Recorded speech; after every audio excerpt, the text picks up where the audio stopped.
Assalamualaikum warahmatullahi wabarakatuh. Apa kabar semuanya? Semoga selalu sehat, dilancarkan rezekinya, dimudahkan segala urusannya ya. Amin. Nah, di video kali ini saya akan berbagi informasi yaitu terkait jadwal pencairan bantuan PKH tahap 2 maupun BPNT tahap 2 tahun 2025.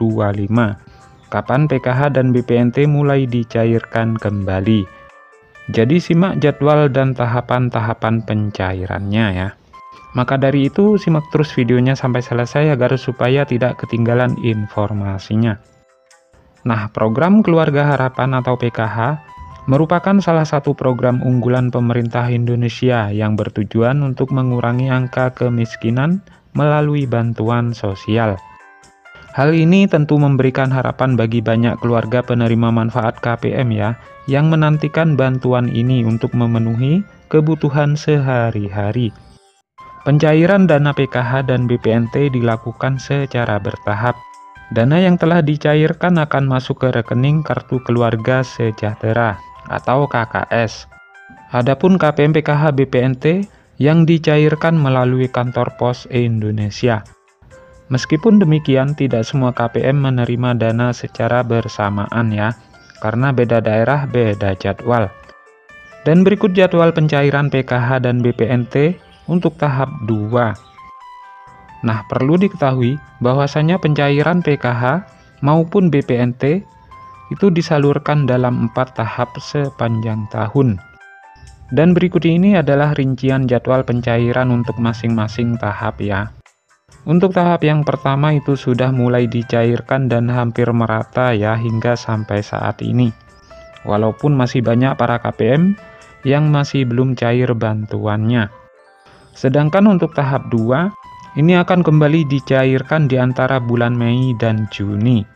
Untuk tahap yang ketiga, ini akan dicairkan di antara bulan Agustus dan September. Dan tahap yang keempat, di antara bulan November dan Desember, baik PKH maupun BPNT. Nah, dengan adanya jadwal ini diharapkan KPM dapat mempersiapkan diri ya, dan mengatur keuangan mereka dengan lebih baik, terutama dalam menghadapi kebutuhan yang mungkin meningkat di setiap tahapan pencairan. Nah, sementara besaran bantuan PKH bervariasi ya, tergantung pada kategori penerima.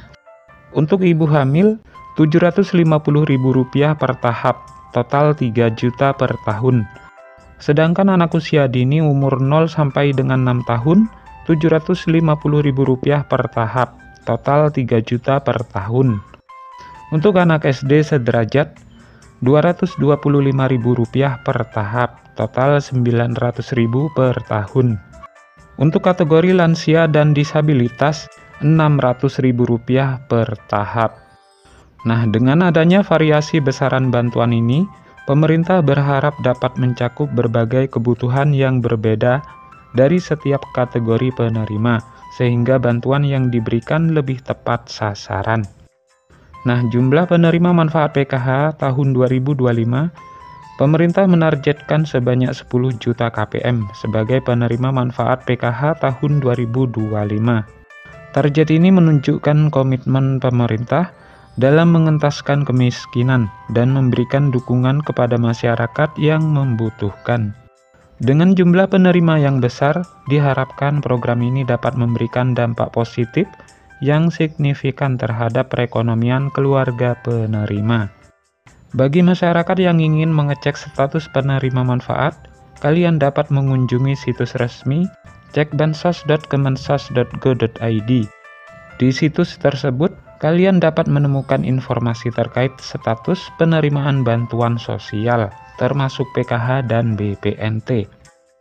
Nah, untuk mendapatkan informasi terbaru dan paling akurat, selalu pantau terus informasi resmi dari Kementerian Sosial. Dengan mengikuti perkembangan terbaru, KPM dapat lebih siap dalam memanfaatkan bantuan yang diberikan. Dengan adanya bantuan ini diharapkan dapat meringankan beban ekonomi dan membantu keluarga dalam memenuhi kebutuhan dasar para KPM. Nah, jadi itulah informasi yang dapat saya sampaikan, semoga bermanfaat. Sampai ketemu di informasi-informasi selanjutnya. Assalamualaikum warahmatullahi wabarakatuh.